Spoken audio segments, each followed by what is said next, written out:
ওম শান্তি।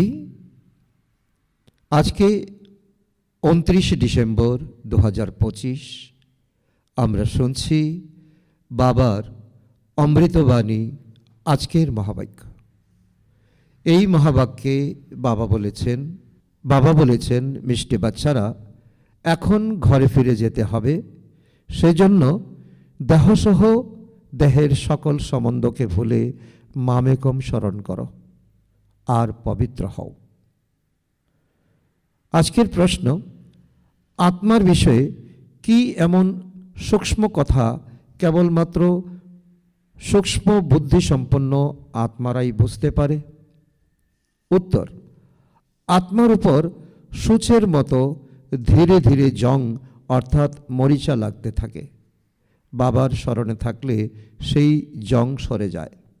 যখন জং ছেড়ে যায় অর্থাৎ আত্মা তমপ্রধান থেকে শতপ্রধান হয়, তখন বাবার আকর্ষণে বাবার সাথে গৃহে ফিরে যেতে পারে। নাম্বার 2, যত বেশি জং ছাড়তে থাকবে ততই অন্যদেরকে বোঝানোর জন্য আকর্ষণ করবে।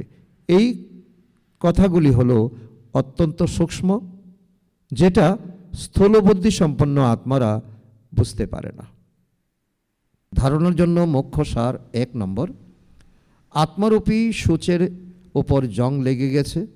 যোগবলের দ্বারা তাকে সরিয়ে শতপ্রধান হওয়ার পরিশ্রম করতে হবে। লোকের কথা শুনে কখনো পড়াশোনা ছেড়ে দিও না। নাম্বার 2, বুদ্ধিতে জ্ঞানের পয়েন্টস দিয়ে ভরপুর করে সেবা করতে হবে। নারী দেখে জ্ঞান শোনাতে হবে। অত্যন্ত তীক্ষ্ণ বুদ্ধিসম্পন্ন হতে হবে। বরদান, কলিযুগী দুনিয়ার দুঃখ অশান্তির সিন দেখেও সদা সাক্ষী এবং অসীমের বৈরাগী ভব।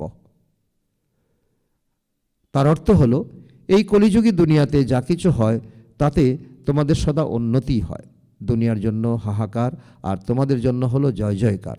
তোমরা কোনো পরিস্থিতিতে ঘাবড়ে যাবে না, কেননা তোমরা পূর্ব থেকেই তৈরি হয়ে আছো। সাক্ষী হয়ে প্রত্যেক প্রকারের খেলা তোমরা দেখছো। কেউ কাঁদছে, কেউ চিৎকার করছে। সাক্ষী হয়ে দেখলে তো মজা আসে।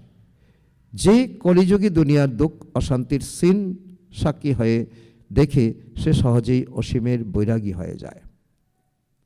আজকের স্লোগান, যে কোনো ধরনী তৈরি করার জন্য তো বাণীর সাথে সাথে বৃত্তির দ্বারা সেবা করো।